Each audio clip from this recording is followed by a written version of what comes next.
నమస్తే, నేను Yashoda. Welcome to Pallavi TV. ఈ రోజుల్లో మంచిగా ఆలోచించటం అనేది ముఖ్యంగా ఈ జనరేషన్లో పెద్ద టాస్క్ అయిపోతుంది. నెగటివ్ థింకింగ్లో లోకమంతా ఏదో అట్లా బ్రతుకు వెల్లదీస్తున్నాం. నిజానికి మనిషి మనస్తత్వంలో ఎందుకింతగా మార్పులు వస్తున్నాయి? అన్ని అనర్థాలకు మూలం ఎక్కడుంది?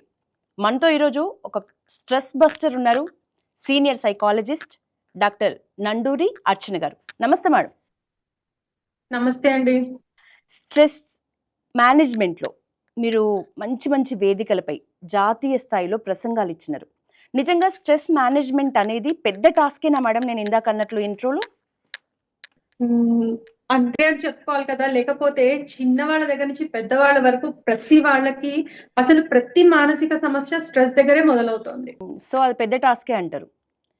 సెల్ఫ్ హిప్నోసిస్ అనేది అది టాస్క్ కిందనే అవుతుంది. సెల్ఫ్ హిప్నోసిస్ అనేది మన మనసును నియంత్రించుకోవటం అనేది చిన్న స్థాయి నుంచి అలవాటు పడితే నిజానికి అది చిన్న టాస్క్ అయ్యే అవకాశం ఉంటుందా? ఇప్పుడు మనం మాట్లాడుకుంటే పేరెంట్స్ కనుక చిన్నప్పటి నుంచే యాంగర్ మేనేజ్మెంట్ కానీ స్ట్రెస్ని మేనేజ్ చేసుకోవటం కానీ నేర్పించడానికి టిప్స్ ఏమైనా ఉంటే పేరెంట్స్కి చెప్పగలరా? 100%. సో అసలు స్ట్రెస్ అనేది ఎక్కడ మొదలవుతుంది అంటే మన ఎక్స్పెక్టేషన్స్ బీట్ అవ్వని దగ్గర నుంచి డిసప్పాయింట్మెంట్ అనేది స్టార్ట్ అవుతుంది. సో నేను చాలా మందికి మీరు చెప్పినట్టు చాలా వేదికల మీద కానీ చాలా వీడియోస్ లో కానీ చాలా సెషన్స్ లో కానీ అడ్రస్ చేసేది ఏంటంటే మన ఎక్స్పెక్టేషన్స్ 3 రకాలుగా మనం డివైడ్ చేయొచ్చు. ఒకటి expectation on self, expectation on the other person, expectation from the world. So ఈ ఎక్స్పెక్టేషన్ చేసినప్పుడు అది ఎక్కడ మనకి మీట్ అవ్వకపోయినా వెంటనే we will get disappointed.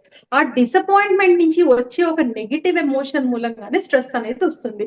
So ఇప్పుడు పేరెంట్ ఒక చైల్డ్ నుంచి ఎక్స్పెక్ట్ చేయొచ్చు, చైల్డ్ బాగా చదువుకోవాలనో, చైల్డ్ నా మాట వినాలనో. ఇది ఎప్పుడైతే రాదో స్ట్రెస్ కి లోన్ అవుతారు. ఆ స్ట్రెస్ ని యాంగర్ రూపంలోనో సాడ్నెస్ రూపంలోనో ప్రొజెక్ట్ చేస్తారు. సో సాడ్నెస్ స్లోగా దేనికి లోన్ అవుతుంది? డిప్రెషన్ కి దారితీస్తుంది. భయం దేనికి దారితీస్తుంది? యాంగ్జైటీకి దారితీస్తుంది.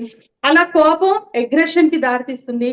ఇలా రకరకాలు మారుతాయి. సో ఫస్ట్ మన ఆలోచన ధోరణి మార్చుకోవడమే అన్నిటికీ మూలమైన రీజన్ అన్నమాట. సో దాన్ని cognitive behavioural therapy. Yes madam, నిజానికి యాంగర్ మేనేజ్మెంట్ విషయంలో పెద్ద విలన్స్ అయిపోతున్నారు పేరెంట్స్. పిల్లలు యాంగర్ మేనేజ్మెంట్ ప్రాసెస్లో వాళ్ళు ఏం మాట్లాడినా ఖచ్చితంగా తల్లి తండ్రి ఇద్దరు కూడా విలన్స్ అయిపోతున్నారు. పాత చింతకాయ పచ్చడి అయిపోతున్నారు. ఈ జనరేషన్లో మేము చక్కగా ఇమిడిపోతుంటే మా వాళ్ళు అడ్డుకట్ట వేస్తున్నారనే ఫీలింగ్లోకి వెళ్ళిపోతున్నారు. వాళ్ళని ఇట్లాంటి టైంలో ఎప్పుడైతే యాంగర్, నిజానికి మీరు అన్నట్లు ఇప్పుడున్న జనరేషన్లో ఒక స్టబాన్నెస్ ఎంత బాగుంటుందో అంతే స్థాయిలో లోపల చాలా ఓవర్ సెన్సిటివ్నెస్ పెరుగుతోంది.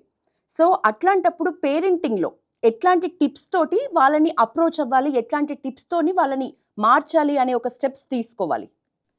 అయితే ఫస్ట్ ఇది వీళ్ళని పెంపకం దగ్గర నుంచి మొదలవ్వాలండి. ఎందుకంటే వీళ్ళలో ఈ స్టబ్బర్నెస్ ఎందుకు వస్తుంది, సెన్సిటివ్నెస్ ఎందుకు వస్తుంది అంటే పేరెంటింగ్ స్టార్టింగ్ స్టేజ్ నుంచి అది ఉండాలి.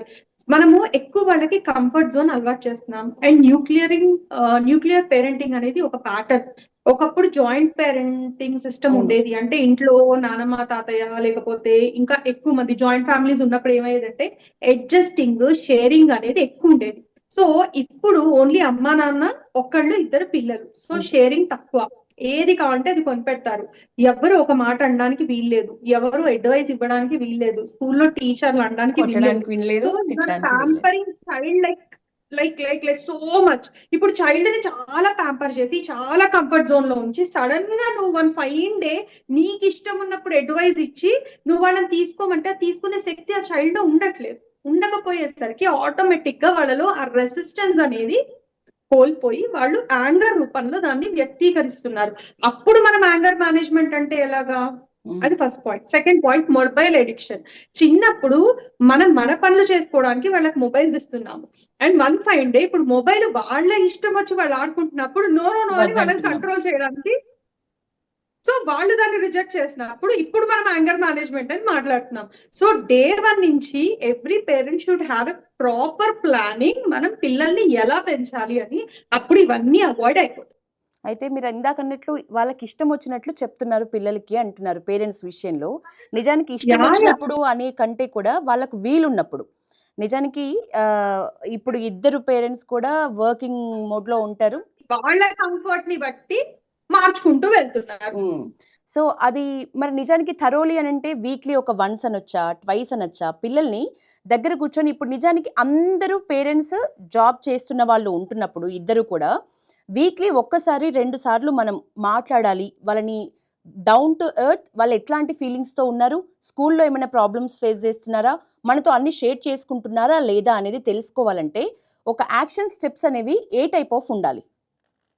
వీక్లీ వన్స్ ఫ్యామిలీ మీటింగ్ అనేది ఒకటి హోస్ట్ చేసుకోవాలి. Or at least 15 days once family meeting is must and sure. Family meeting లో ఏం చేయాలి? ఫ్యామిలీ మీటింగ్ లో ఏం చేయాలి అంటే మీ పిల్లలకి ఏం కావాలి అని అడిగి తెలుసుకోవడమే ఓవరాల్ గోల్. అయితే చాలా మంది పేరెంటింగ్ లో చేసేది ఏంటి అంటే మనం ఏం చెప్పాలనుకుంటున్నామో అదే చెప్తామన్నమాట. ట్రాన్సాక్షనల్ ఎనాలిసిస్ అని ఒక సబ్జెక్ట్ ఉంటుంది. ఆ సబ్జెక్ట్ లో ఏంటి అంటే every person has 3 stages in them. అంటే పేరెంట్, అడల్ట్ అండ్ చైల్డ్. అంటే మీరు చూస్తే మనం ఎక్కడికన్నా వెళ్తే చిన్న పిల్లలం అయిపోతాం. అంటే the child part of us is active. Okay, now మనం ఇద్దరం మాట్లాడుకుంటున్నప్పుడు we both are having adult conversation.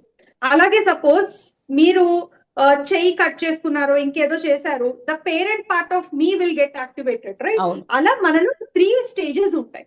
So ఎప్పుడు కూడా పేరెంట్ ఏం చేస్తారంటే లైక్ నువ్వు ఇది చెయ్యి, నువ్వు ఇది చెయ్యకు, నువ్వు ఇది చెయ్యి, నువ్వు ఇది చెయ్యకు, ఆల్వేస్ అడ్వైజింగ్ మోడ్. అంటే పేరెంట్ ఒక్కళ్ళే యాక్టివ్ ఉంటారు. సో ఈ ఫ్యామిలీ మీటింగ్ పెట్టుకున్నప్పుడు ఆ పేరెంట్ స్టేజ్, ఆ పేరెంట్ పార్ట్ ఏదైతే ఉందో అది కాసేపు పక్కకు వెళ్ళి ఒక అడల్ట్ లాగా చిల్డ్రన్ తోటి they should have a conversation to understand what is happening in their life.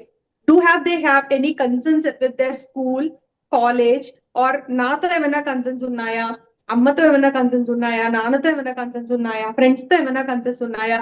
Open discussions చేసే స్టేజ్ కి వెళ్తే you will understand what is happening in your kids life.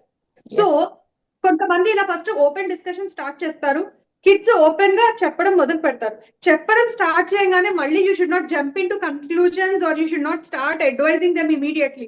First pause there, listen and what can be done అనేది think చేస్తే స్లోగా మీ ఇద్దరి మధ్యలో friendship ఏర్పడుతుంది. అప్పుడు మీరు ట్రస్ట్ ఇవ్వడం స్టార్ట్ చేస్తారు పిల్లలకి. దీన్ని బట్టి సో అప్పుడు ఏమవుతుందంటే చెడు స్నేహాలు కూడా మీ పిల్లల లైఫ్ లోంచి బయటికి వెళ్ళిపోతాయి. స్లోగా మీ ఫ్యామిలీ సిస్టమ్ అనేది, బాండింగ్ అనేది స్ట్రాంగ్ అవ్వడం స్టార్ట్ అవుతుంది. సో ఎప్పుడైతే స్ట్రాంగ్ అవ్వడం స్టార్ట్ చేస్తుందో పిల్లలు ఆ కేర్, లవ్, ఎఫెక్షన్ పేరెంట్స్ నుంచి ఫీల్ అవుతారో తెలియకుండానే కొంత యాంగర్ కూడా వాళ్ళ లోపల నుంచి పోవడం జరుగుతుంది. అండ్ దట్స్ హౌ మీకు తెలియకుండానే మీకు కావాల్సిన పనులు, I mean rules and regulations మీరు ఏవైతే అనుకుంటున్నారో వాటిని తెలియకుండానే సబ్ కాన్షియస్ గా వాళ్ళలో మీరు నాటచ్చు. You can plant them in there sub conscious mind. Okay,